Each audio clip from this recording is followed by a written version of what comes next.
লানত দেওয়া হবে কাদের উপরে?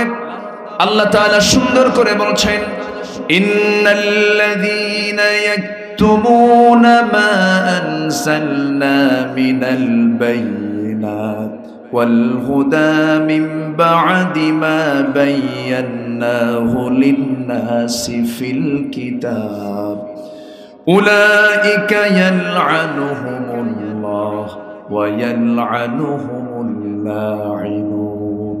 জোরে বলুন আল্লাহ তাআলা বলছেন,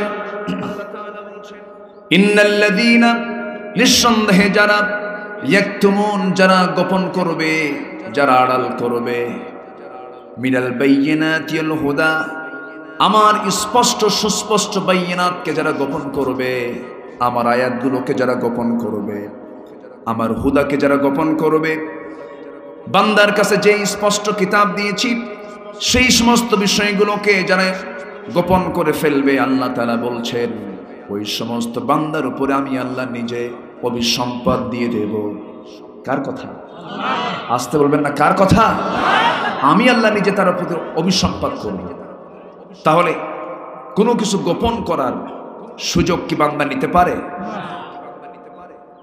আল্লাহ তাআলা নামাজকে ফরজ করেছেন, নামাজ কায়েমকে ফরজ করেছেন, যাকাতকে ফরজ করেছেন, আবার যাকাতের অপোজিট সুদকে হারাম করেছেন, নামাজের বিপরীত কর্ম মদের কারবারকে হারাম করেছেন, জিনাকে হারাম করেছেন। এগুলো কি আল্লাহ তাআলার হুকুম না? এগুলো কি আল্লাহ তাআলার আয়াত না? এগুলো কি বায়্যিনাত না? এই সুস্পষ্ট প্রমাণাদি সম্পূর্ণ থাকার পরেও যারা এগুলোকে আড়াল করবে, আল্লাহ বলছেন আমি আল্লাহ তাদের প্রতি লানত দেব, অভিসম্পদ নাযিল করব। আপনারা জেনে কতটুকু খুশি হবেন জানি না, না রাগ করবেন। আমার দেশে মদ হারাম 21 বছর পর্যন্ত। কয় বছর পর্যন্ত? 21 বছর পর্যন্ত মদ খাওয়া হারাম। হককে গোপন করলে পরে আল্লাহর লানত চলে আসবে। ফেরাউন খতম হয়ে গেছে, হামান খতম হয়ে গেছে, নমরুদ খতম হয়ে গেছে, কারুন খতম হয়ে গেছে। টাকা দিয়ে যদি সব হতো, কারুনের টাকার অভাব ছিল নাকি? কারুনের বিশাল সম্পদের স্তূপ ছিল। আল্লাহ তাআলা কারুনকে সম্পদ সহ মাটির ভিতরে গেড়ে দিয়েছেন, তাকে একদম দুনিয়া থেকে নির্মূল করে দিয়েছেন। তার যে সম্পদ, সেই সম্পদের এরিয়াটা আজকে সাগরে রূপ নিয়েছে, কিচ্ছু নাই, মাটি গর্ভে বিলীন করে দিয়েছেন। ক্ষমতা দিয়ে যদি সবই হতো, ফেরাউন যেদিন মারা যায় সেই দিন কি ফেরাউন কি ক্ষমতা ছাড়া ছিল নাকি? ক্ষমতা ছাড়া ছিল? তার মৃত্যুর 1 ঘন্টা আগেও তার হাতেই ক্ষমতা ছিল। ক্ষমতায় যদি সব হতো, ফেরাউন তো সেদিন মরতো না। ক্ষমতা থাকতেই তার পতন হয়ে গেছে। আল্লাহ তাআলা চুবায়া মেরেছেন পানিতে। চেহারার সৌন্দর্য দিয়ে কি করবেন? অনেকে চেহারার বড়াই করেন, আমার চেহারা দারুণ সুন্দর, আমার নবীর চেহারার সঙ্গে মিল ছিল আবুল আহাবের। আবুল আহাবের সুন্দর চেহারা তার জান্নাতে নেবে নাকি? আসতে নেবে নাকি? কিন্তু বেলালের কালো চেহারা কোথায় চলে যাবে? আসতে বলবেন না, কোথায় চলে যাবে? জান্নাতে চলে যাবে। তাকওয়া তো চেহারায় নয়, তাকওয়া তো বংশে নয়, তাকওয়া তো অন্য কোনো কাজে নয়। তাকওয়া হলো আত-তাকওয়া হাহুনা, আত-তাকওয়া হাহুনা। তাকওয়া হলো এই জায়গায়, এই বুকের এই জায়গায় সদর, এই জায়গায় হলো তাকওয়া। এই জন্য সেই তাকওয়াকে ঠিক রেখে আমাকে আপনাকে চলতে হবে। চেহারার বড়াই করা যাবে না, বংশের বড়াই করা যাবে না। অনেকে বলে আমি চৌধুরী বংশ, আছে না? আপনি কি? আমি মোঘল, তুমি কি কাউয়া? আছে না এরকম বংশের কিছু অহংকার করা লোক? আছে না নাই? অমক চৌধুরী বাড়ি, মন্ডল বাড়ি, পাঠান বাড়ি, কিচ্ছু না। ইমান না থাকলে তুমি কসুও না, ঠিক কি না? তাহলে 1 নম্বর হলো চেহারা দিয়ে কোনো লাভ নেই, বংশ দিয়েও কোনো লাভ নেই, অর্থ দিয়েও কোনো লাভ নেই, ক্ষমতা দিয়েও কোনো লাভ নেই। লাভ হলো তাকওয়া দিয়া, লাভ হলো ঈমান দিয়া। কি দিয়া বলেন? ঈমান দিয়া। কষ্ট হচ্ছে আপনাদের? আচ্ছা, আমার ভাইয়েরা, আমার বন্ধুগণ, ক্ষমতার মসনদ চিরস্থায়ী নয়, আমি আপনি সব চলে যাব। সেই জন্য আমরা আল্লাহর রহমত যদি পেতে চাই, হককে নিয়ে আমরা চলবো, হককে নিয়ে আমরা আমাদের জীবনটাকে সাজাবো। হকের বাইরে কোনো কাজ করব না। হকের বিপরীত হলো বাতিল, হকের বিপরীত হলো অন্ধকার। নূর হচ্ছে আলো, জুলুমাত হলো অন্ধকার। নূর কিনে আমাকে আপনাকে থাকতে হবে, কারণ নূর আমাকে আপনাকে জান্নাতের দিকে নিয়ে যাবে। নূর ছাড়া আমি আপনি জান্নাত পাবো না, জুলুমাতকে গ্রহণ করা যাবে না।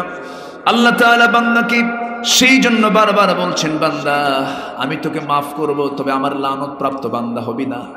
আমাকে তুই চেনার চেষ্টা কর, আমাকে তুই বোঝার চেষ্টা কর। আমার ভাইরা, এই দুনিয়াতে হককে প্রতিষ্ঠিত করার জন্য, হকের উপরে টিকে থাকতে গিয়ে কত সাহাবীর জীবন চলে গেছে। আল্লাহ নবীরা পর্যন্ত হাসতে হাসতে দুনিয়া থেকে বিদায় নিয়েছেন, কিন্তু বাতিল শক্তিদের কাছে তারা কখনো মাথা নত করেন নাই। আর আমাদের দেশের মানুষের ইমানের হালত এমন, নির্বাচন আসলে পরে বীরের কাছে ইমান বিক্রি, বীরের কাছে ইমান বিক্রি। আকিস বিড়ি শেষ, বুড়ো বিড়ি শেষ। একটা প্যাকেট দিয়েছে, ভাই ঠিক আছে কোনো সমস্যা নেই। অথচ ইমানদারের গুণ কি আমানতের খেয়ানত করা, ওয়াদা ভঙ্গ করা, মিথ্যা সাক্ষী দেওয়া, চোরকে ভোট দেওয়া? হ্যাঁ, ভোট তো ইসলামে নাই। আস্তে আস্তে করে ভোট ইসলামে আছে না নাই? ভোট তো দুনিয়ার কাজ, তাই না? ভোট তো ইসলামের কাজ না। দেখেন কিচ্ছু কয় না, বলেন ও আবার দাঁড়ায় কি করে? আচ্ছা, পৃথিবীর কোনো কাজ কি দুনিয়ার কাজ বলতে কিছু আছে? পৃথিবীর সকল কাজ ইবাদত। পৃথিবীর সকল কাজ কি? ইবাদত। স্ত্রীর সঙ্গে যদি আপনি মুস্কি হাসি মেরে কথা বলেন, এটা কি? দেখেন আস্তে আস্তে, হুজুর এটাও ইবাদত হয়? ভালো করে কন। বউয়ের সঙ্গে যদি আপনি মিষ্টি হাসি মুখে কথা বলেন, এটাও কি? জোরে বলেন। নিজের বউ না অন্যের বউ? এটা যেন মনে থাকে আমার, অন্যের বউ না কিন্তু। মোবাইল বাজে, রিংটোন গুলো একটু বন্ধ রাখবেন, এগুলো খুব ডিস্টার্ব। দেখেন দেখেন বাহিনী, দেখেন কি যে শুরু হলো এটা। আমাদের কাছে আর কেউ দোয়া চাইতে আসে না, জানেন? মোবাইল নিয়ে এসে বলে, হুজুর এটা সেলফি তুলি। কেউ দোয়া চায় না। হুজুর এই, আমি তো মনে করি এটা মানসিক রোগী। এগুলো সব মানুষের ক্যামেরায় থাকা দরকার না, হৃদয়ে থাকা দরকার? বলেন কিসে থাকা দরকার? হৃদয়ে থাকতে হবে। সারাক্ষণ মোবাইল। যুবকরা যে কি আসক্তির মধ্যে পাইছে। এক যুবকের মোবাইল হেরে গেছে, বলে হুজুর আমি তো বিধবা হয়ে গেছি। কি কথা কি বুঝতেছে? কি যে জটিলতা, কি যে নেশার মধ্যে আছে। এটা ইমান ধ্বংস করার জন্য নব্য জাহেলিয়াত হচ্ছে এই অ্যান্ড্রয়েড, এই ডিভাইসগুলো। নব্য জাহেলিয়াত, সময় নষ্ট করার মূল মাধ্যম শয়তান এর মধ্যে ঢুকা রেখেছে। খুব সাবধান, বি কেয়ারফুল, খুব সাবধান। সম্মানিত ভাইয়েরা, তাহলে ইমান আগে না দুনিয়া আগে? বলেন কি আগে? বলেন ইমান আগে না দুনিয়া আগে? আমানত রক্ষা আগে না মুখ রক্ষা আগে? বলেন বলেন বলেন। ভাইটা আমার কাছে আসছে, আমি কি তাকে আর ছেড়ে দিতে পারি? ওনার মুখটা রক্ষা করলাম, ইমান যাক। আছে না নাই? মুখ রক্ষা করা যাবে না, ইমান রক্ষা করতে হবে। আপনি একজন চোরকে রায় দিয়ে দিলেন, একজন ডাকাতকে রায় দিয়ে দিলেন। সে ডাকাতি করলো, চুরি করলো। চোরির ডাকাতির যত গুনাহ হবে, সেই গুনার আমলনামা আপনার আমলনামায় জমা হবে। মারাত্মক ব্যাপার এখানে ইমান। কোরআনের ভিতরে মুনাফিক চেনার জন্য মুনাফিকুন সূরা আছে, ইমানদার চেনার জন্য মুমিনুন সূরা আছে, কাফেরকে চেনার জন্য কাফিরুন সূরা আছে না নাই? ইমানদারকে চেনার জন্য, মুমিনকে চেনার জন্য সূরা মুমিনুন দিয়েছেন আল্লাহ তাআলা। ওয়াজ তো বেশি লাগে না, ওই কয়েকটা আয়াত পড়লে আমরা ইমানদার হয়ে যাব। আল্লাহ তাআলা সুন্দর করে কমপ্লিট করে আয়াতগুলো দিয়ে দিয়েছেন। যারা পারেন ঠোঁট মিলে আমার সঙ্গে বলুন, সওয়াব পেয়ে যাবেন। যে সমস্ত আলোচনায় আলোচকদের মুখ থেকে আয়াত বেশি পাবেন, সেই জায়গায় বরকত বেশি পাবেন। কারণ সবচেয়ে শ্রেষ্ঠ কথা কার কথা? শ্রেষ্ঠ কথা কিসের কথা? কোরআনের কথা। কোরআন থেকে যে ব্যক্তি কথা বলবে তার সম্মান ইজ্জত দিনে দিনে বাড়বে। কিন্তু আমার দেশে কিছু আলোচক আছে, তারা বান্দরে কলা খাইছে এন্দুরে, আছে না? কান্দতে কান্দতে বক্তা নিজেও কান্দি, শ্রোতাও কান্দে। 2 ঘন্টার বক্তৃতা শেষে যখন বলা হলো কি ওয়াজ শুনলা, কেউ ওয়াজ তো শুনলাম ঠিকই, কানলাম, হুজুরও কানলো, কিন্তু বুঝি নাই কিছু। এইরকম করে বুঝলে হবে না, শিক্ষা নিয়ে যেতে হবে। ইমানদার কারা? আল্লাহ তাআলা সুন্দর করে ওয়াজ করে দিয়েছেন। আমি তো আমার ওয়াজ করতে আসি নাই। আল্লাহ তাআলা বলছেন قد أفلح المؤمنون الذين هم في صلاتهم خاشعون والذين هم عن اللغو معرضون والذين هم للزكاة فاعلون والذين هم لفروجهم حافظون إلا على أزواجهم أو ما ملكت أيمانهم فإنهم غير ملومين فمن ابتغى وراء ذلك فأولئك هم العادون والذين هم لأماناتهم وعهدهم راعون والذين هم على صلاتهم يحافظون أولئك هم الوارثون الذين يرثون الفردوس هم فيها خالدون جربنا الله أكبر মুমিন কারা? মুমিনের 1 নম্বর গুণ হবে, 1 নম্বর গুণ হবে সে নামাজটাকে অসুন্দর করবে না, সুন্দর করবে। সুন্দর করে সে নামাজটা পড়বে, এটা হচ্ছে 1 নম্বর গুণ। এরপরে আল্লাহ তাআলা বলছেন নামাজ সুন্দর করবে এবং জিহ্বা যার সুন্দর থাকবে। জিহ্বা তো আল্লাহ তার সুন্দরী বানিয়ে দিয়েছেন, কিন্তু অসুন্দর বানায় কে? জিহ্বা অসুন্দর বানায় কে? আলকাতরা লাগায়া না কথা বলে?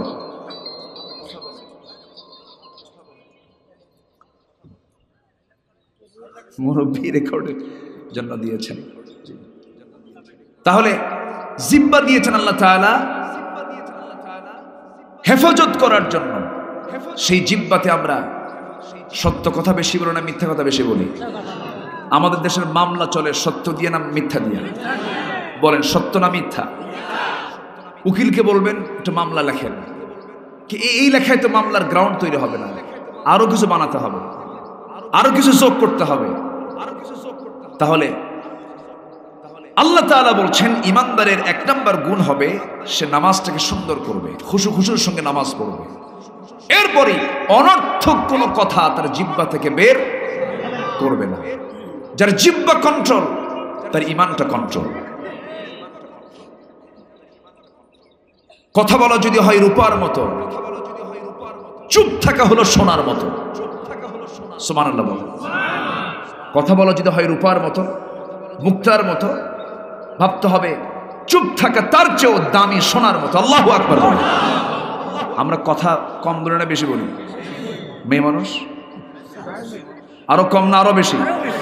পুরুষ মানুষ সারাদিন কথা বলে হলো 2000 শব্দ, আর মেয়েরা কথা বলে 5000 শব্দ। শুধু যদি বাজার থেকে বেগুন নিয়ে গেছেন, বেগুনের যদি কোনো স্পট পায়, মনে করেন বেগুনের তাফসীর হবে 3 ঘন্টা। কয় ঘন্টা? 3 ঘন্টা। তুমি সংসার বোঝো?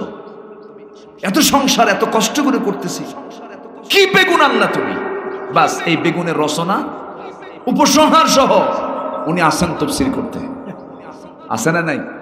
আচ্ছা, আল্লাহ তাআলা বলছেন তুমি নামাজি, তোমার জিহ্বার লাগাম আগে টেনে ধরো, জিহ্বাকে কন্ট্রোল করো, তুমি ঈমান কন্ট্রোল হয়ে যাবে। নামাজকে সুন্দর করো, তুমি ঈমান সুন্দর হয়ে যাবে। নাম্বার 3, যাকাতকে তুমি ঠিক মতো আদায় করো, যৌনাঙ্গের তুমি হেফাজত করো। রাসূল বলছেন মান আযমানু লি মা বাইনা লিহিয়াইহি ওয়া মা বাইনা রিজলাইহি আযমান লাহুল জান্নাহ। যে ব্যক্তি 2 চোয়ালের মধ্যস্থিত বস্তু জিহবা, দুই অণুর মধ্যস্থিত বস্তু গোপনাঙ্গের যে হেফাজত করবে, এই দুইটা অঙ্গ যার হেফাজত থেকে যাবে, আমি রাসূল তার জন্য বেহেশতের জামিন হয়ে যাব। আমি নিজে তাকে জান্নাতে নিয়ে যাব। কম কথা না। দাড়িতে ঈমান, দাড়িতেই কিন্তু পাকা ঈমানদারের পরিচয় নয়। দাড়ি, টুপি, পাঞ্জাবি, জুব্বা, বোরকা, বোরকা পরলে বোরকাওয়ালি হওয়া যায়, দাড়ি রাখলে দাড়িওয়ালা হওয়া যায়, জুব্বা পরলে জুব্বাওয়ালা হওয়া যায়, টুপি পরলে টুপিওয়ালা হওয়া যায়, কিন্তু প্রকৃত ঈমানদার হওয়া যায় না। ঈমানদার হতে হলে নামাজি হতে হবে, জিহ্বার কন্ট্রোল করতে হবে, যাকাত দিতে হবে। নাম্বার 4 হলো গোপনাঙ্গের হেফাজত করতে হবে। ওয়াল্লাযীনা হুম লিআমানাতিহিম, আমানত ঠিক রাখতে হবে। নাম্বার 5। নাম্বার 6 হলো ওয়াদা ঠিক রাখতে হবে। লা ঈমানা লিমান লা হাদালাহ, সেই লোকটার ঈমান নাই যার ওয়াদা ঠিক নাই। নাম্বার সর্বশেষ 7 হলো আল্লাহ তাআলা নামাজ দিয়ে শুরু করেছেন, নামাজ দিয়ে শেষ করেছেন। যারা নামাজের যত্নবান হবে, এই 7টা গুণ যার মধ্যে পাওয়া যাবে, আল্লাহ বলছেন, নিজে সার্টিফিকেট দিয়ে বলছেন, উলাইকা হুমুল ওয়ারিসুন, এরাই হবে ওয়ারিস। কিসের ওয়ারিস? আল্লাযীনা ইয়ারিসুনাল ফিরদাউসা হুম ফিহা খালিদুন, আমি তাদেরকে জান্নাতের ওয়ারিস বানাবো। 1 নাম্বার নয়, 2 নাম্বার নয়, জান্নাতুল ফিরদাউসের 1 নাম্বার জান্নাত। জোরে বলে সুবহানাল্লাহ। নাম্বার 1 নামাজ। নাম্বার 1 কি? নামাজ। নাম্বার 2 হলো জিহ্বা। নাম্বার 2 কি? জিহ্বা। নাম্বার 3 হলো কি বলেন? বলেন যাকাত। নাম্বার 3 হলো কি বলেন? যাকাত। নাম্বার 4 হলো নিজের যৌবনকে কন্ট্রোল করতে হবে, নিজের যৌবনকে কন্ট্রোল করতে হবে। নাম্বার 5 হলো আমানত ঠিক রাখতে হবে। ভাই মারা গেছে, ভাতিজা বেঁচে আছে, ভাতিজা আমার এতিম, আমি ভাইয়ের সম্পদ আমি মেরে খেলাম না, ঠিক আছে, কিন্তু ভাইয়ের দামি দামি জায়গাগুলো আমার নামে নিয়া আমার ভাতিজাকে ঠকায়া জমির মাঝখানে যেখানে তার দাম নেই সেই জমির দাম, সেই জমিটা তার হাতে দিয়ে দিলাম। এটার নাম কি বলেন? কি? আমানতের খেয়ানত করা। ব্যবসা করতে বসেছি আমি জানি এই পণ্যটা আমার জন্য ভুল, এই পণ্যটার মধ্যে ত্রুটি আছে। কাপড় ব্যবসা করতেছি, বিক্রি করতেছি একটা নাম বলে, এই কাপড়টাই পাকিস্তান থেকে এসেছে, অথচ তৈরি হয় বেনাপোলে। তৈরি হয় কোথায়? বেনাপোল তৈরি হয়, মেড ইন পাকিস্তান বানায় আমি এটা বিক্রি করে ফেললাম। আমানতের খেয়ানত হয়ে গেল। ইমাম আযম আবু হানিফা রাহমাতুল্লাহ আলাইহি কাপড়ের ব্যবসায়ী ছিলেন, বিশাল বড় কাপড়ের দোকান ছিল তার। এখন তো আলেমরা ব্যবসা করে না। আলেমরা ব্যবসা করে? কই ব্যবসা করে না। আজকে আলেমরা ব্যবসা করলে পরে দেশের নিয়ন্ত্রণ আলেমদের হাতে চলে যেত। আলেমরা ওয়াজ করে খালি ফকির হও, কি হও? রসুল ছিলেন আমিরানা বাদশাহী পাইয়া করিলেন না, দোজাহানের বাদশা নবী খেজুর পাতার বিছানা না খায় মরো। টাকা পয়সার সম্পদ থাকা উচিত চোরদের হাতে, ডাকাতদের হাতে না, আলেমদের হাতে। যাকাত দেবে কারা? চোররা যাকাত দেবে। তাহলে টাকা পয়সা থাকতে হবে খারাপ লোকের হাতে না ভালো লোকের হাতে? ভালো লোকের। নেতৃত্ব থাকতে হবে খারাপ লোকের হাতে না ভালো লোকের হাতে? এগুলোর জন্য ব্যর্থতা আমাদেরও দোষ আছে। সবচেয়ে বড় ইমাম ছিলেন আবু হানিফা রাহমাতুল্লাহ আলাইহি, তিনি একজন বড় ব্যবসায়ী ছিলেন। আল্লাহু আকবার বলেন। বড় ইমাম, বড় আলেম, বড় ব্যবসায়ী। দেখেন একটা রেকর্ড দেখেন আমার দেশে আছে নাকি? খুঁজে পাবেন না। FBCCI কারা চালায়? ব্যবসায়ী সংগঠনগুলো কারা চালায়?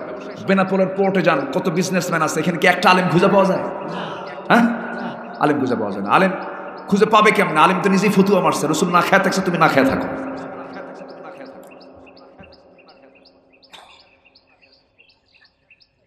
আলেমরা একটু ভালো গাড়িতে চললে বলে হুজুর এত দুনিয়াদার হয়ে গেল। দেখছেন, মানে হুজুর, মানে আমাদের প্রতি মানুষের এমন একটা ধারণা। একটা ছোট্ট বাচ্চা একদিন আমাকে বলতেছে, হুজুর আপনাদেরকে খুব ভালোবাসতাম, কিন্তু এখন আর ভালোবাসে না কেন? আপনি হুজুর বিয়ে করছেন? হ্যাঁ। হুজুর আবার বিয়ে করে? কি কথা কি বুঝতেছে? হুজুররা বিয়ে করে, আবার বউ আছে, আবার বাচ্চা কাচ্চা হয় না, আপনি তো ভালো না হুজুর। সেম একই কথা বলতো আগের যুগের কাফেররা। মা লিহাদার রাসূল ইয়ামশি ফিল আসওয়াক ওয়া ইয়াকুলু তুআম, এটা কেমন রাসূল বাজারেও যায়, আবার ভাতও খায়। তাহলে বাজারে গেলে পরে ব্যবসা আছে না নাই? ব্যবসা হয় কোথায়? ব্যবসা হয় কোথায়? এই পৃথিবীর সবচেয়ে সফল বড় ব্যবসায়ী ছিলেন মুহাম্মদ সাল্লাল্লাহু। আজকে যদি এস আলম গ্রুপের মতো, আকিস গ্রুপের মতো, বেক্সিমকোর মতো বড় বড় গ্রুপ, বড় বড় বিজনেস যারা আছে, এই সমস্ত কয়েকটা গ্রুপ যদি আলেমদের হাতে থাকতো, দেশ তারাই তারা চালাতো। কি কথা কি বোঝা যায়? রসুল পারতেন না যদি খাদিজার সম্পত্তি রসুল না পেতেন। রসুল যখন বিয়ে করলেন, মক্কার সবচাইতে ধনী মানুষের টাকা পয়সা সব নবীর হাতে চলে আসছে। সুবহানাল্লাহ বলেন। দিনের কাজ করার জন্য টাকা পয়সার দরকার আছে না নাই?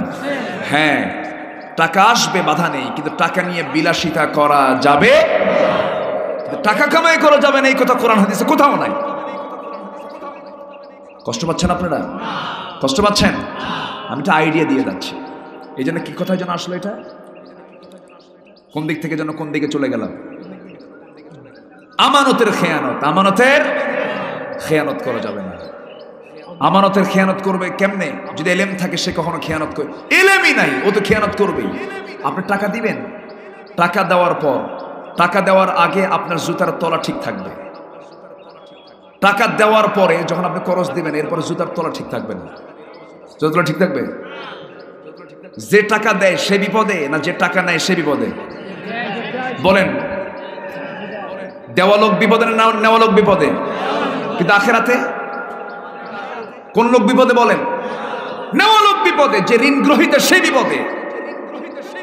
বলে ভাই টাকাটা দিবা না, তুমি এত লোকের সামনে আমার এরকম শব্দ করো, আমার কাছে টাকা চাও তুমি? আর কেমনে বলবো? আবার একদিন বলছে ভাই টাকা দিবেন না, তো তুমি আমার ঘন ঘন বলো কেন? তুমি সত্যি করে বলো তো তুমি আমাকে টাকা দিবা কি? তুই এখনো টের পাস না? কি কথা কি বুঝতেছেন? এখন যে টাকা দিছে সে এখন আল্লাহর কাছে বলে, আল্লাহ তোমার নামের কসম করে বলি এই লোকের কাছে আর জীবনে টাকা চাবো, তুই সাক্ষী থাক, তোর টাকা হাসরের দিন তুলবো। ও মুসকে হাসি মেরে বলে, লম্বা ডেট পাইলাম। কি কথা কি বুঝতেছেন?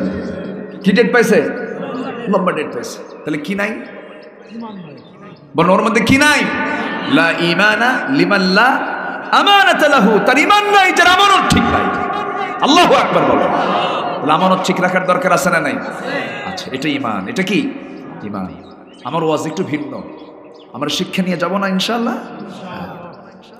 আজকে যদি প্রতিটি মানুষ যদি আমানত রক্ষা করত, কোথাও কোনো ঝুট ঝামেলা থাকতো? আমার ভাইয়েরা,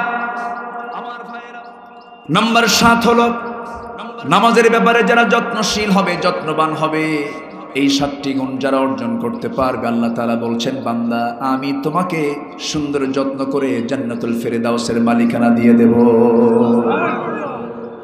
জান্নাতুল ফেরদাউসটা এত বড় হবে, সর্বনিম্ন যে জান্নাত আল্লাহ পাক দিবেন সেই সর্বনিম্ন জান্নাত হবে 10টা পৃথিবীর মতো একটা জান্নাত। জোরে বলে সুবহানাল্লাহ।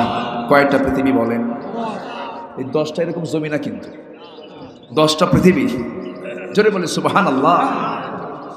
10টা পৃথিবীর মতো একটা জান্নাত হবে, সর্বনিম্ন যাকে জান্নাত দেওয়া হবে সে আল্লাহ বলছেন, বান্দা তুই এই সমস্ত গুণগুলো অর্জন কর, এই সমস্ত কোয়ালিটিগুলো তোর মধ্যে নিয়ে আয়, আমি তোকে জান্নাতটা দিয়ে দেব।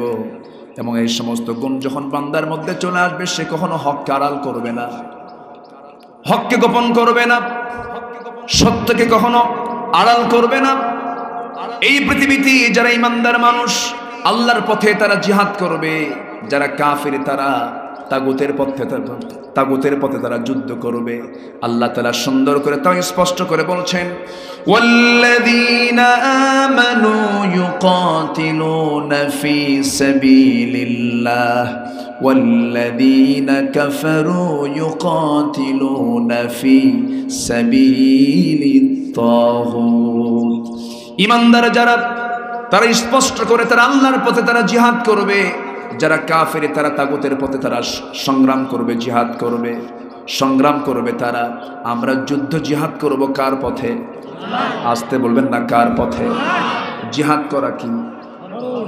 অনেকে চুপ করে আছে, কিছুই কয়, বলেন বলেন আরো জোরে, আরো জোরে। ইউক্রেনিয়ানরা যুদ্ধ করলে আমেরিকা বলে এরা জাতীয় বীর। কেন? রাশিয়া মারতেছে, রাশিয়া ইউক্রেনকে মারে। আমেরিকা থেকে ওয়াশিংটন থেকে বসে বলে ইউক্রেনিয়ানরা জাতীয় বীর, তারা রাশিয়ান ট্যাঙ্কে তারা উড়ায় দিয়েছে, জাতীয় বীর তারা। মাত্র 5 দিন যেতে না যেতেই রাশিয়া ইউক্রেনকে হামলা করেছে। 5 দিনের মাথায় তারা রাশিয়ার বিরুদ্ধে অবস্থান নিয়েছে, বলতেছে অমানবিক কাজ হচ্ছে এগুলো। অথচ মিডল ইস্টে ইসরায়েল ফিলিস্তিনকে 74 বছর ধরে রক্তাক্ত করছে। কত বছর? 74 বছর ধরে হাজার হাজার নারী শিশুকে তারা হত্যা করছে। যখন মুসলমান ওদেরকে মোকাবেলা করার জন্য একটা ইট মারে, একটা পাটকেল ছুড়ে মারে, তখন ওই আমেরিকার ওয়াশিংটন থেকে বসে বলে ফেলে মুসলমান এগুলো জঙ্গি, ফিলিস্তিনি জঙ্গিদের কাজ, ফিলিস্তিনি সন্ত্রাসীদের কাজ। অতএব এটাই স্পষ্ট, দিবালোকের নাই স্পষ্ট, ইউরোপ আমেরিকা মুসলমানদের কখনো বন্ধু হতে পারে না। ইহুদি খ্রিস্টান মুসলমানদের বন্ধু হবে না। এটার দলিল কোন কিতাবে? আসতে বলবেন না কোন কিতাবে? এদিকে আমার আব্দুল্লাহ আমার কথা না, কোরআনের কথা। কিসের কথা? কোরআনের কথা। অতএব শত্রুকে বন্ধু বানাতে গেলে বিপদ কম না বেশি? বিপদ কম না বেশি? আপনি সাপকে যতই যত্ন নেন, সাপের আসল চরিত্র আছে না নাই? আসতে বলবেন না আছে না নাই? শত্রুকে কখনো বন্ধু বানানো যাবে না। আউলিয়া মিন দুনিল মুমিনিন, মুমিন ছাড়া কখনো কাফের মুশরিকরা মুমিনদের কখনো বন্ধু হতে পারে না। তাহলে আমরা হেরে যাব, তাহলে আমরা ঠকে যাব, আমরা টিকতে পারবো না। হকের উপরে টিকে থাকতে হবে। হকের উপরে টিকে থাকতে গিয়ে হক কথাগুলোকে স্পষ্ট ভাষায় বলতে হবে। যেমন করে বলেছেন আম্বিয়া কেরামরা। ইয়াহইয়া আলাইহিস সালাতু ওয়াস সালাম শাহাদাত বরণ করেছেন, জাকারিয়া আলাইহিস সালাতু ওয়াস সালাম শাহাদাত বরণ করেছেন। সাহাবায়ে কেরাম হাসতে হাসতে দুনিয়া থেকে বিদায় নিয়েছেন। হককে তারা বাদ দেন নাই, হককে তারা ছাড়েন নাই। কে না জানেন সাহাবীদের কথাগুলো? ওই সাহাবীরা এই দুনিয়ার কোনো মায়া জালে তারা তাদের ঈমানকে বিক্রি করতে যান নাই। একজন সাহাবী রাসূল যখন মক্কা থেকে মদিনায় হিজরত করলেন, একজন সাহাবী নবীজির এই হিজরতের কথা শোনা মাত্রই দেরি করলেন না। বউকে বললেন বউ চলো। বউ বললেন আমি ইসলাম আনবো না, ইসলাম কবুল করবো না, হকটাকে গ্রহণ করবো না। বউকে তিনি ছেড়ে দিলেন। সন্তানদেরকে বললেন, সন্তানরাও আসলো না। বড় ব্যবসা ছেড়ে দিয়া সেই সাহাবী করলেন কি? হককে গ্রহণ করতে গিয়া মক্কা থেকে মদিনায় গিয়ে পাড়ে জমালেন। ব্যবসা মাইনাস, পরিবার মাইনাস, বাড়িঘর মাইনাস, সবকিছু মাইনাস করে তিনি মদিনায় হিজরত করেছেন। আমার নবীজি ওই সাহাবীকে একজন দেখেই বললেন, ও সাহাবী রে, আমি আমার স্বচক্ষে তোমাকে মক্কায় দেখেছি। কোটি কোটি টাকার বিজনেস তুমি করেছো, বহু সম্পদের তুমি মালিক ছিলা, বিশাল বড় বাড়ি ছিল, সেই বাড়িও তুমি হারায়া ফেললে, ব্যবসা বাণিজ্য তুমি হারায়া ফেললে, পাকা খেজুর বাগান ছেড়ে ফেললে, পাকা ধানের ক্ষেতগুলো সব কিছু মাইনাস করে তুমি মদিনায় চলে আসছো। তোমার কি কষ্ট হচ্ছে না? বউটাও তোমার নাই। সঙ্গে সঙ্গে সাহাবী বলছেন, ইয়া রাসূলুল্লাহ, হককে গ্রহণ করেছি, আল্লাহর দ্বীনকে গ্রহণ করেছি। দ্বীন হককে গ্রহণ করার কারণে দুনিয়ার সব কিছু মাইনাস করেছি, এটা আমার চরম আনন্দ। কারণ দুনিয়ার সব কিছু হারাইলেও আমি আল্লাহর দ্বীনকে হারাই নাই। জোরে বলে সুবহানাল্লাহ, আর জোরে বলে সুবহানাল্লাহ। রাসূল এই কথা বলছিলেন আর কেঁদে ফেললেন। কেঁদে ফেলে বলছে, শোনো, আব্দুর রহমান সেই সাহাবী ছিলেন আশারে মুবাশশিরের একজন সাহাবী। জান্নাতের সংবাদ পেয়েছেন পৃথিবীতে কয়জন বলেন তো? বলেন কয়জন? এর মধ্যে 4 জন খলিফা। 4 জন কি খলিফা? এর পরই হচ্ছে আব্দুর রহমান ইবনে আউফ রাদিয়াল্লাহু তাআলা আনহু। আরেকজন হচ্ছেন জুবাইর ইবনুল আওয়াম, অত্যন্ত দামি সাহাবী ছিলেন। তো আব্দুর রহমান ইবনে আউফ তিনি বললেন, ইয়া রাসূলুল্লাহ, আপনি কিছু বলবেন মনে হয়। তিনি বললেন, শোনো, কিছুক্ষণ আগে জিব্রাইল খবর দিয়ে গেল তোমার বিশাল বড় বাড়িটা আবু জেহেল দখল করে রাখছে, দখলে নিয়েছে। তোমার কি মন খারাপ হলো না? তিনি মুস্কে হাসি মেরে বললেন, আবু জেহেল দখল করেছে আমার বাড়ি, আর আমি দখল করেছি আমার জান্নাতের বাড়ি। চিন্তা করা যায় কি কনফিডেন্স, কি বিশ্বাস, কি ঈমান থাকতে পারে। চিন্তা করেন, সাজানো গোছানো ব্যবসা বাণিজ্য, সাজানো গোছানো বাড়ি সব ছেড়ে দিয়েছেন। আর আমার দেশের কিছু হুজুর আছে, মদের ফ্যাক্টরি উদ্বোধন হবে, ভাড়া করে নিয়ে যায়, দোয়া করে, আল্লাহ এই মদের ফ্যাক্টরিতে তুমি আল্লাহ তোমার খাস বরকত নাজিল করো। আছে না? আসতে বলবেন আছে না? নাই? বিড়ির ফ্যাক্টরি উদ্বোধন হবে, আল্লাহ এদেশে বিড়িখোর বাড়ায় না। আছে না এরকম হুজুর? আছে না? নাই? আসতে কবেন না আছে না? নাই? বিড়িখোর কি বাড়ানো দরকার? হ্যাঁ, বিড়ি খাওয়া কি কিচ্ছু কয় না,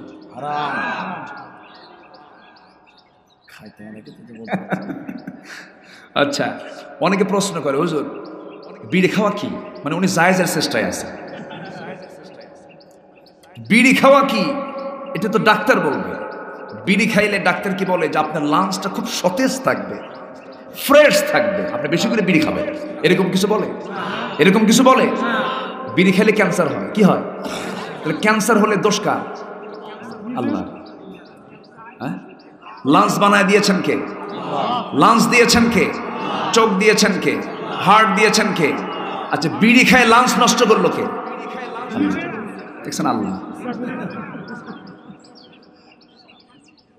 তাহলে যেটা খেলে পরে আপনি ক্যান্সার আক্রান্ত হচ্ছেন, আপনি রোগী হয়ে যাচ্ছেন, আপনার লাংস পচে যাচ্ছে, এরপর আপনি ফতুয়া চান কেন যে বিড়ি খাওয়া কি? বান্দার কাছে আকল আছে না নাই? বান্দার এমনি বিবেক আছে না নাই? আচ্ছা, নিজের বিবেক হচ্ছে পৃথিবীর সবচাইতে বড় আদালত। বিবেকের চাইতে বড় আদালত পৃথিবীতে নাই। যে তার বিবেককে ঠিক রাখতে পেরেছে তার জান্নাত ঠিক। সম্মানিত ভাইরা, আব্দুর রহমান ইবনে আওফ রাদিয়াল্লাহু তাআলা আনহু রাসূলকে বলেন, ইয়া রাসূলুল্লাহ আপনি কি বলছেন? আমার বাড়ি আবু জাহল দখল করছে, কি হয়েছে তাই? আমার নবীজি কাঁদতেছেন আব্দুর রহমানকে দেখে, রাসূলের কান্না চলে আসছে। আমার নবীজি কাঁদতে কাঁদতে বলছেন, আব্দুর রহমান আমার তো চোখে পানি এসেছে, আমি কাঁদতেছি তোমাকে দেখে। কেন? এই জন্য কাঁদতেছি কারণ আমি নিজের স্বচক্ষে দেখেছি তোমার কত বড় ব্যবসা ছিল, আজকে তোমার বউটাও নাই। তোমার ভরা যৌবন, যৌবনের তোমার উত্তাল তরঙ্গ চলছে, তোমার যৌবনের উত্তাল সময় তুমি পার করতেছো, বউ ছাড়া মদিনায় এসেছো, তোমার তো দারুণ কষ্ট হচ্ছে, তোমার জন্য আমি কিছু করব।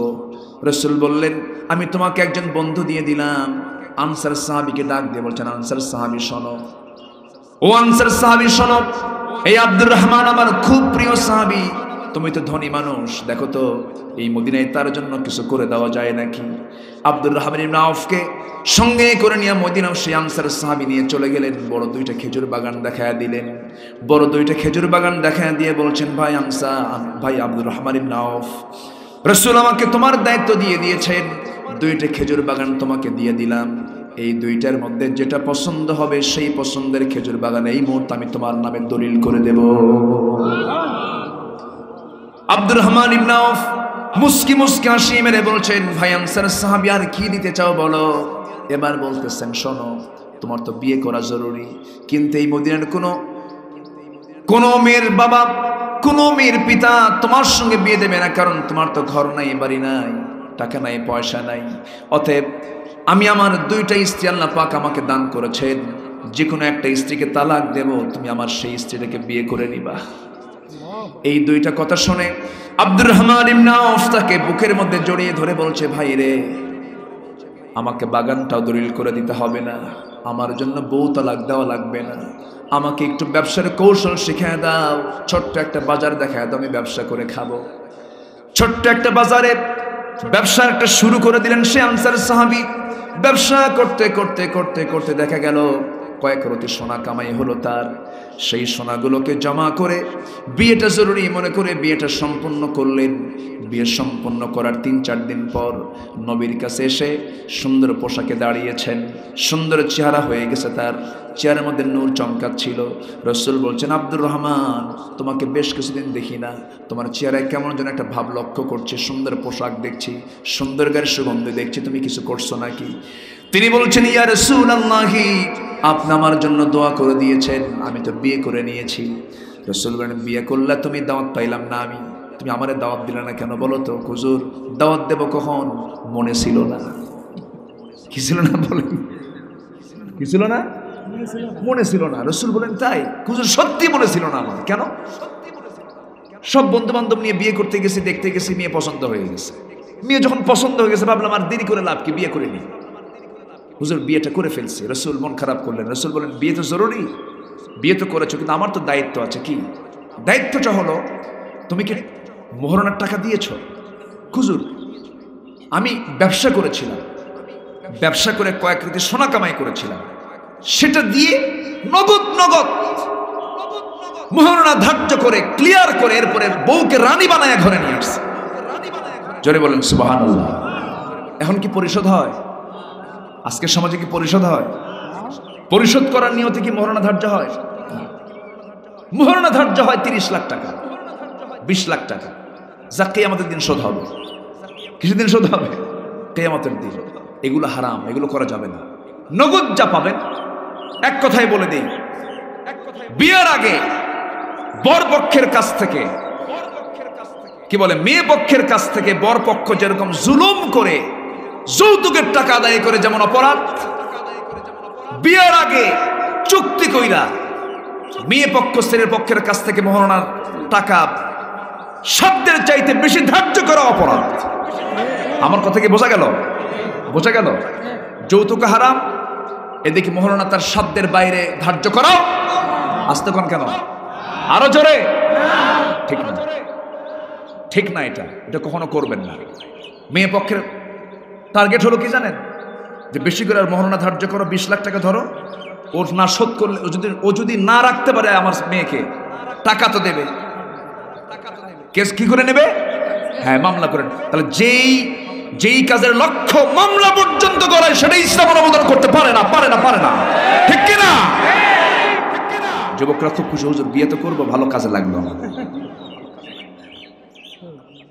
কষ্ট হচ্ছে? আমার আলোচনার মধ্যে কোনো কষ্ট পাচ্ছেন না তো? কেউ কষ্ট পাইলো, কিছু করার নেই। আরেকটু সময় আমি নিচ্ছি, সময় আছে তো? শুনবেন না সবাই? জোরে বলি ইনশাআল্লাহ। আমার ভাইয়েরা, একটু মনোযোগ দিয়ে কথাগুলো শোনেন। সামাজিক জীবনের কথাগুলো বলছি। জীবনটাকে সুন্দর করে আমরা ঢেলে সাজাবো, সুন্দর করে রঙিন করে ফেলবো আমরা। সিবাগাতাল্লাহ ওয়া মান আহসানু মিনাল্লাহি সিবাগা। তোমরা আল্লাহর রঙে রঙিন হয়ে যাও, চরিত্রকে সুন্দর করে ফেলো, ইমানদারের গুণগুলো নিয়ে আসো। হককে গোপন করতে যেও না। আহারে, হককে গোপন করতে না যে খাব্বাবকে জীবন দিতে হয়েছে, খুবাইবকে জীবন দিতে হয়েছে, ইয়াসারকে জীবন দিতে হয়েছে। কে না জানেন তাদের ইতিহাসের কথা? খাব্বাব রাদিয়াল্লাহু তাআলা আনহু ইসলাম কবুল করেছেন।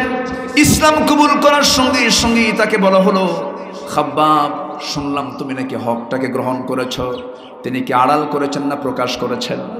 বলেন, আড়াল না প্রকাশ করেছেন? প্রকাশ করে বললেন, তোমরা আমাকে যে বিষয়ে প্রশ্ন করছো আমি আড়াল করতে পারলাম না। আমি তো ইসলামকে গ্রহণ করেছি, হককে গ্রহণ করেছি। সঙ্গে সঙ্গেই সমস্ত কুরাইশরা, সমস্ত উচ্ছৃঙ্খল যুবকরা করলো কি, তার হাত পা বেঁধে ফেললো। খাব্বাব ছিলেন একজন জাতিতে কামার ছিলেন। কি ছিলেন?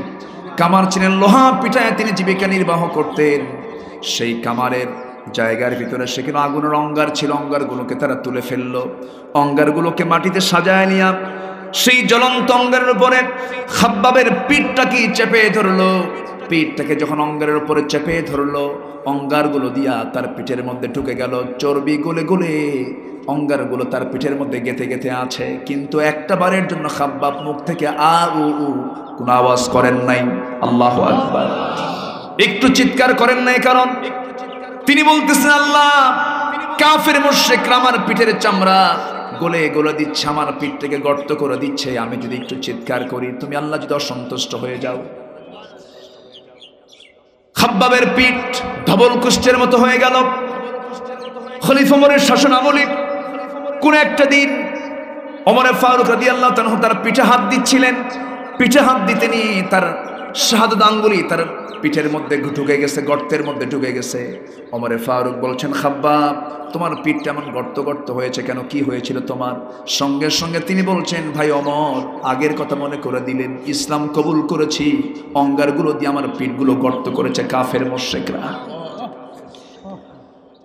হাদিস এসেছে, নাতিপুতি খাব্বাবের নাতিপুতিরা তার ওই গর্তের মধ্যে খেজুর ঢুকাতো। কি ঢুকাতো? খেজুর ঢুকে যেত, টোটাল একটা লম্বা খেজুর ঢুকে যেত। এমন পিঠটা ধবল কোষ্ঠের মতো করে দিয়েছিল তারা, কিন্তু এরপরও তারা হকের উপরে টিকে ছিলেন। খোবাবের কথা কে না জানেন? খোবাবকে যখন মদিনার উপকণ্ঠ থেকে যখন মক্কার কুরাইশরা ধরে আনলো, ধরে এনে জেলখানার মধ্যে আটকে রেখে বলল, হকটা ছেড়ে দে, হকটা তুই ছেড়ে দিবি না, ছাড়া দেওয়া পর্যন্ত তোকে আমরা টর্চার করতেই থাকবো, মেরে ফেলবো। অনেক হুমকি ধামকি দেওয়া হলো। খোবায়েব মুস্কি হাসি দিয়ে শুধু একটা কথাই বলে দিলেন, শোনো কুরাইশ নেতারা, আমি মক্কা ছেড়েছি ইসলাম গ্রহণ করার জন্য, তোমরা আমাকে মদিনা থেকে ধরে এনেছো, নবীজির সহচর্য থেকে আমাকে মাইনাস করেছো। একটা কথা জেনে রেখে দিও, জীবন দেব কিন্তু ঈমান দিতে পারবো না। খাব্বাবের জীবনে বিশাল পরীক্ষা আসলো। খাব্বাব বেঁচে গেলেন কিন্তু খোবায়েব বাঁচলেন না। খোবায়েবকে তারা মারতে মারতে রক্তাক্ত করে ফেলে দিয়া শেষ পর্যন্ত জেলখানায় আটকা রাখলো। জেলখানায় আটকে রেখে তাকে না খেয়ে রেখে দিল। না খেয়ে রাখলে কি হবে? যে আল্লাহ মারিয়ামকে জান্নাত থেকে দুনিয়াতে খাবার যোগান দিয়েছেন, সে আল্লাহ খোবাবের জন্য জান্নাত থেকে আঙ্গুরের খাবার যোগান দিলেন। জেলখানার ভিতরে তিনি আঙ্গুর খাচ্ছেন, আল্লাহর নিয়ামত ভোগ করছেন, আল্লাহর কালাম তেলাওয়াত করছেন। শেষ পর্যন্ত দেখা গেল তাদের সামনে দৃষ্টিগোচর হয়ে গেল। তারা বলল, খোবাবকে আমরা না খেয়েও মারতে পারবো না, শোলে কাস্টে ঝুলিয়ে তাকে মারবো। আইন পাশ হয়ে গেল। তার কাছে এসে সর্বশেষ প্রস্তাব দিল, ও খোবায়েব, এখনো সময় আছে, তুমি কি করবে বলো? খোবায়েব বলতেছে, ও কাফের দলের লোকেরা, তোমরা আমাকে কি সিদ্ধান্ত নিয়েছো জানি না, তবে আমি হাসতে হাসতে দুনিয়া থেকে বিদায় নিয়ে নেব, কিন্তু আমার আল্লাহর পক্ষ থেকে যে হক এসেছে, সে হক থেকে আমি এক চুল পরিমাণ নড়ব না, ইসলাম থেকে এক চুল পরিমাণ নড়ব না। খোবাবকে তারা করলো কি? দুনিয়া থেকে বিদায়ের মাস্টার প্ল্যান যখন করে ফেলেছে, এক আত্মীয় সে বলছে, খোবায়েব, আমরা তো একই বংশের মানুষ, একই রক্তের মানুষ, তোমার শেষ ইচ্ছাটা পূরণ করতে চাই, তুমি কি করবে বলো? খোবাব বলেন, আমার যদি শেষ ইচ্ছা পূরণ করতে চাও, ওজুর পানি দিলে পরে নামাজে দাঁড়ায় আমি আল্লাহর সঙ্গে কথা বলতে চাই। ওজুর পানি দেওয়া হলো, ওজু বানালেন, নামাজে দাঁড়ায় গেলেন, নামাজ শুরু করলেন। প্রথম রাকাত আস্তে আস্তে পড়ে দ্বিতীয় রাকাতে নামাজ পড়তে নিয়ে মনে মনে চিন্তা করলেন, নামাজটা যদি বেশি লম্বা করে কাফের মুশরিকরা ভাববে খোবায়েব বুঝি মৃত্যুর ভয়ে নামাজটাকে লম্বা করছে। নামাজটা তিনি লম্বা করলেন না, তারা হুড়ো করে নামাজটা সালাম ফিরে শেষ করে হাত দুইটা আসমানমুখী হয়ে আল্লাহর দরবারে তিনি প্রার্থনা করছেন, আয় আল্লাহ তাআলা, আমার বুঝি বিদায় লগন চলে এসেছে, আমাকে মনে হয় কাফের মুশরিকরা আর বাঁচাবে না। আমি আমার নাকের মধ্যে আল্লাহ জান্নাতের ঘ্রাণ পেয়ে গেছি, তুমি মনে হয় আমাকে শহীদের দরজা দিয়ে দিবা। তবে তোমার কাছে একটা প্রার্থনা করি, আল্লাহ গো, আমি যে মরে যাচ্ছি, আজকে 4 মাস যাবত নবীজির চেহারা দেখতে পাই না, নবীজির সহচর্য পাই না। তোমার দরবারে ফরিয়াদ, আমি যদি মারা যাই, শহীদ হয়ে যাই, আমার বিদায়ী সালামটা তুমি আল্লাহ নবীজির দরবারে পৌঁছায়া দিবা। এই কথা বলে খোবায়েব দুনিয়া থেকে বিদায় নেওয়ার সিদ্ধান্ত নিয়ে শুলে কাস্টের দিকে দৌড়ায় দৌড়ায় যাচ্ছেন। সমস্ত কাফের মুশরিকরা বলে, খোবায়েব রে, মানুষ কি মরার দিকে দৌড়ায় নাকি? খোবায়েব মুস্কি হাসি মেরে বলেন, মরার দিকে দৌড়াচ্ছি না, তোরা বুঝতে পারিস না, আমি জান্নাতের দিকে দৌড়াচ্ছি। আমার আল্লাহ আমাকে জান্নাতের দরজাগুলো দেখায় দেখায় দিতেছেন। শুলে কাস্টে চড়ানো হলো, 2 হাত বাঁধা হলো, 2 পা বাঁধা হলো, এরপরে সর্বশেষ বলা হলো, খোবায়েব এখনো সময় আছে, কি করবে বলো? খোবায়েব বলছেন, তোমরা আমাকে হররিক্তা মুজরিক্তা, টুকরো টুকরো করো, আমাকে আগুনে ভস্ম করে দাও, আমি ইসলাম থেকে এক চুল পরিমাণ নড়ব না। একজন কাফের এসে তার ডান হাতে তরবারি মারা হলো, তার ডান হাতটা ছিটকে পড়ে গেল। খোবায়েব মুস্কে মুস্কে হাসে। বাম হাত কেটে ফেলা হলো খোবায়েব। সবাই বলছে, খোবায়েব রে, একটা করে অঙ্গ হানি করে ফেলি, তুই হাসিস কেন, কি হয়েছে? খোবায়েব বলতেছে, তোমরা আমার একটা করে হাত পা কেটে ফেলতেছো, আর আল্লাহ তাআলা আমাকে জান্নাতের ডানা কাটা হুরগুলো আল্লাহ পাক আমাকে দেখায় দেখায় দিতেছে। জোরে বলে সুবহানাল্লাহ। খোবায়েব রক্ত শূন্যতে পড়ে পড়ে এক পর্যায়ে তিনি শাহাদত বরণ করলেন। নবীজি মদিনার মসজিদ থেকে আস্তে করে হঠাৎ করে আলোচনা চলাকালীন অবস্থায় তিনি দাঁড়ায় গেলেন আলোচনা থামায়া দিয়া। হঠাৎ করে তিনি হাতটা উঁচু করে বলছেন, সালামুন আলাইকা ইয়া খুবাইব, সালামুন আলাইকা ইয়া খুবাইব। হে খুবাইব তোমাকে সালাম, হে খুবাইব তোমাকে সালাম। সঙ্গে সঙ্গে ওমরে ফারুক রাদিয়াল্লাহু আনহু বলছেন, ইয়া রাসূলুল্লাহ, খুবাইবকে সালাম দিচ্ছেন কেন, কি হয়েছে? রাসূল বলছেন, ও আমার সাহাবীরা রে, আমার খুবাইবকে আমি আমার নবুয়তি চোখে দেখতে পাচ্ছি। আমার খুবাইব আর দুনিয়ার মেহমান নাই, আমার খুবাইব জান্নাতের পাখি হয়ে জান্নাতের মধ্যে উড়ে বেড়াতেছে। জোরে বলি সুবহানাল্লাহ, আরো জোরে বলি সুবহানাল্লাহ। আমার ভাইরা, জান্নাত পেতে হলে হকের উপরে আমরা টিকে থাকবো। ঈমান আনা সহজ, ঈমান টিকে রাখা, স্বাধীনতা অর্জন করা সহজ, কিন্তু টিকে রাখা, রক্ষা করা কঠিন। ঈমানটাকে আমরা টিকে রাখবো। ঈমানকে কখনো ধ্বংস করা যাবে না। অজু ভঙ্গের কারণ আছে না নাই? আছে না নাই? অজু ভঙ্গ হয় ঘুম পারলে পরে, পেশাব পায়খানা করলে পরে, বায়ু নির্গমন হলে পরে যেমন অজু ভঙ্গ হয়ে যায়। কিন্তু ঈমান ভঙ্গের কারণ, অজু ভঙ্গের কারণ আমাদের জানায়, কিন্তু ঈমান ভঙ্গের কারণ আমাদেরকে কেউ শিখায় না। ঈমানটা কখন ভঙ্গ হয়ে যায়, ঈমান ভঙ্গের কয়েকটা কারণ আজকে আমরা শিখে যাব। হ্যাঁ, শিখবো তো, শিখবো তো। ঈমান ভঙ্গের এক নাম্বার কারণ কি, একটু কান লাগাবো। আল্লাহ তাআলা বলেছেন, ওয়াল্লাযীনা আমানু ওয়া লাম ইয়ালবিসু ঈমানাহুম বিযুলমিন উলাইকা লাহুমুল আমনু ওয়া হুম মুহতাদুন।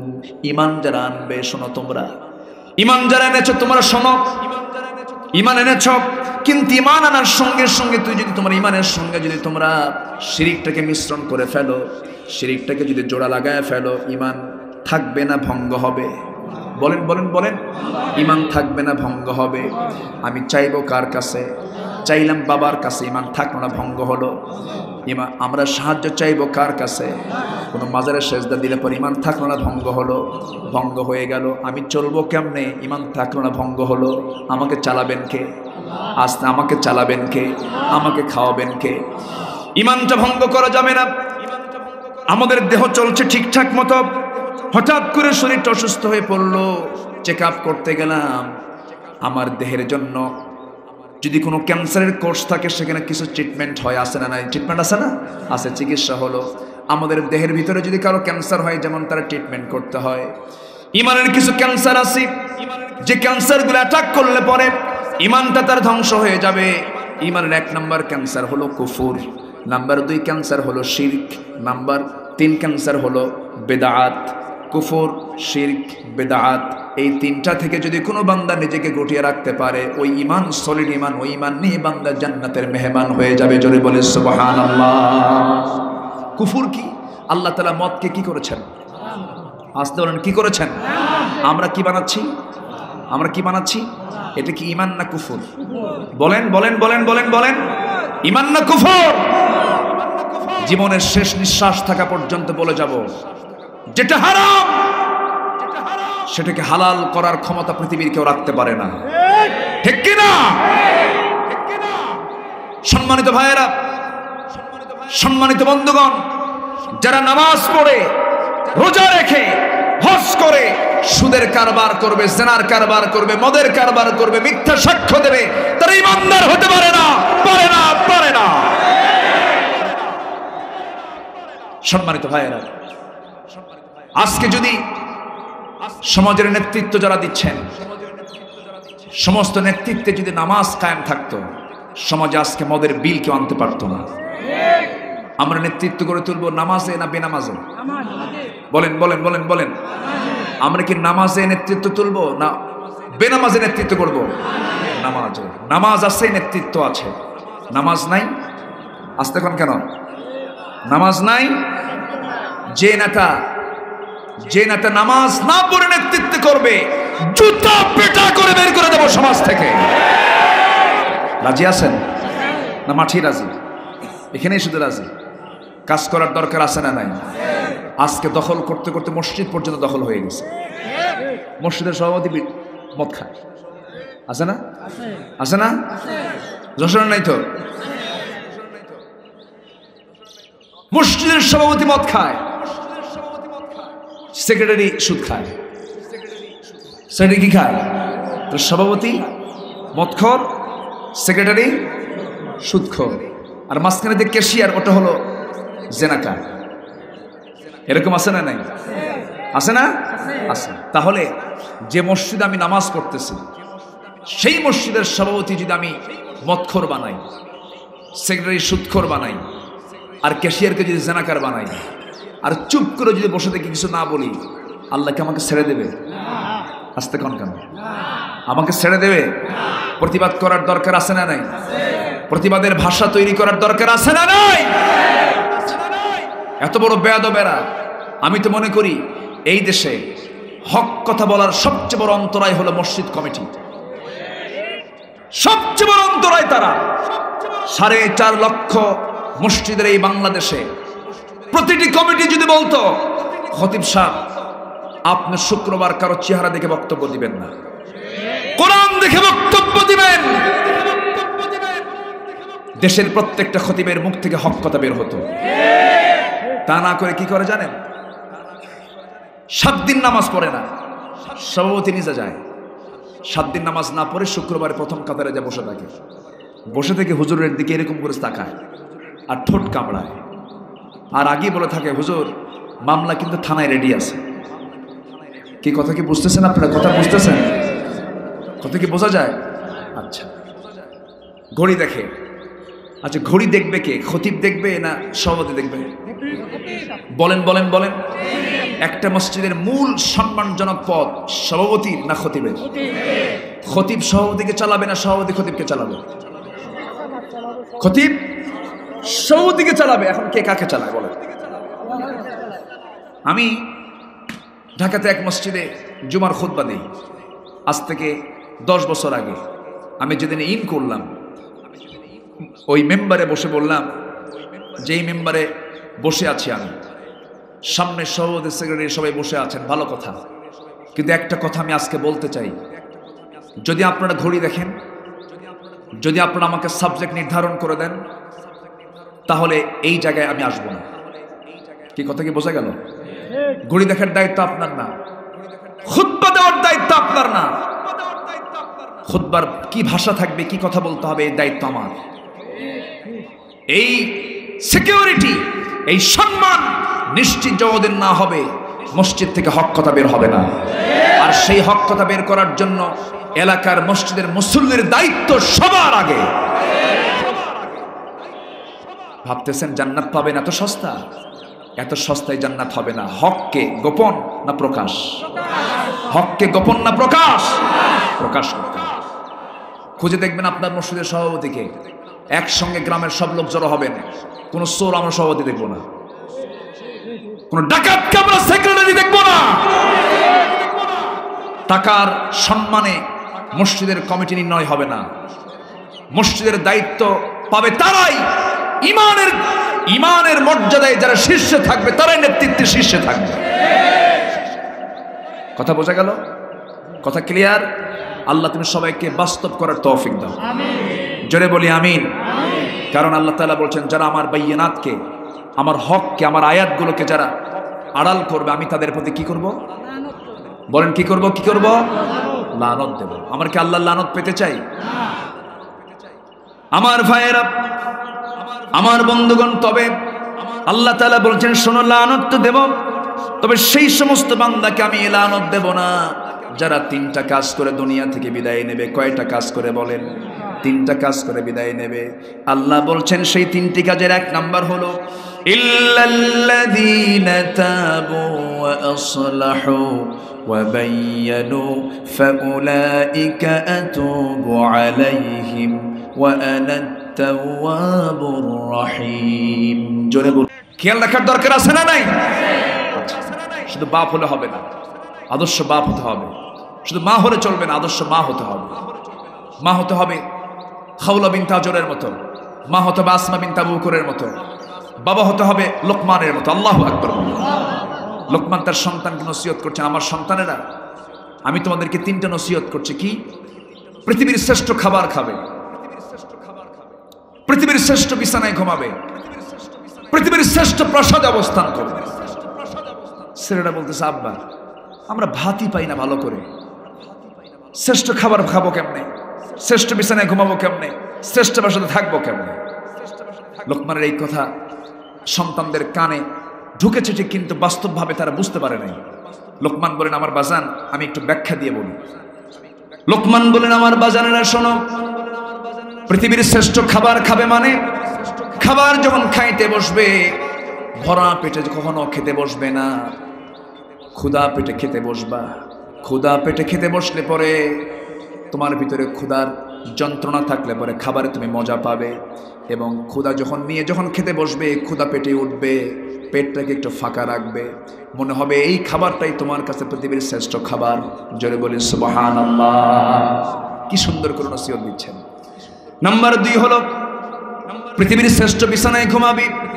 আমার সন্তানরা অলস হবে না, অলসতায় জীবন কাটাবে না, সবসময় কর্মচঞ্চল থাকবে, কর্মসংস্থান খুঁজে বের করবে, শ্রম দেবে, কষ্ট করে কষ্টের দেহ বানাবে, দেহটাকে কাজের মধ্যে লাগাবে। সমস্ত পরিশ্রম করার পরে যখন রাতের বেলা ঘুমাতে যাবে সেই বিছানায় হবে তোমার কাছে পৃথিবীর শ্রেষ্ঠ বিছানা। জোরে কোন সুবহানাল্লাহ। নাম্বার 3, শ্রেষ্ঠ প্রাসাদে থাকবে মানে মানুষের মন, মানুষের হৃদয়। এটা এত বড় একটা প্রাসাদ, দুনিয়ার প্রাসাদ বানিয়ে রেখেছো, কিন্তু কোনো মানুষ তোমাকে দেখতে পারে না। এই প্রাসাদ বড় প্রাসাদ নয়, কিন্তু তুমি যদি নিজের দুনিয়ার বাড়ির প্রাসাদ না বানায় যদি মানুষের হৃদয় রাজ্য যদি জয় করতে পারো, এর চাইতে বড় রাজা, এর চাইতে বড় প্রাসাদ আর এই দুনিয়াতে নাই। যেরকম সুবহানাল্লাহ। কি সুন্দর করে বললেন, পৃথিবীর শ্রেষ্ঠ খাবার খাবে মানে ক্ষুধা পেটে খাবে, ক্ষুধা পেটে উঠবে। পৃথিবীর শ্রেষ্ঠ বিছানায় ঘুমাবে মানে পরিশ্রম করে ঘুমালে ঘুম কম হয় না, বেশি হয়? এবং সেটা কি মানে কষ্টের ঘুম না আরামের ঘুম? আরামের ঘুম হয়। এটাই শ্রেষ্ঠ বিছানা। সুন্দর বিছানা কিন্তু ঘুম নাই, কাম হবে? কাম হবে না। নাম্বার 3 হলো শ্রেষ্ঠ প্রাসাদ মানে হলো মানুষের হৃদয় রাজ্য দখল করবে। হৃদয়টা জয় করলে এর চাইতে বড় প্রাসাদ পৃথিবী তার নেই। এখন তার হৃদয় রাজ্য জয় করার দরকার না, রাজ্য দখল করলেই হলো। ঠিক কিনা বলেন? জনগণের হৃদয় থাকি আর না থাকি আছে তো, বুঝেন না? এরকম করে তাক করে আছে, সমস্যা না, আমি ক্ষমতায় চিরকাল থেকে যাব। অসম্ভব ব্যাপার, অসম্ভব ব্যাপার। জালিমকে আল্লাহ তাআলা একটু সময় দেন, কিন্তু টিকসই করেন না। ঠিক কিনা? অন্যের বিরুদ্ধে প্রতিবাদ করতে গিয়ে সবাই রাজি আছেন? সবাইকে রাজি আছেন? সেই হককে, সে আল্লাহর কালামকে, সেই কোরআনকে বিজয়ী করার জন্য যদি প্রয়োজনে জানমাল দিতে হয়, রাজি আছেন? রাজি আছেন কারা কারা? হাত উঁচু করে দেখান মুসলমান।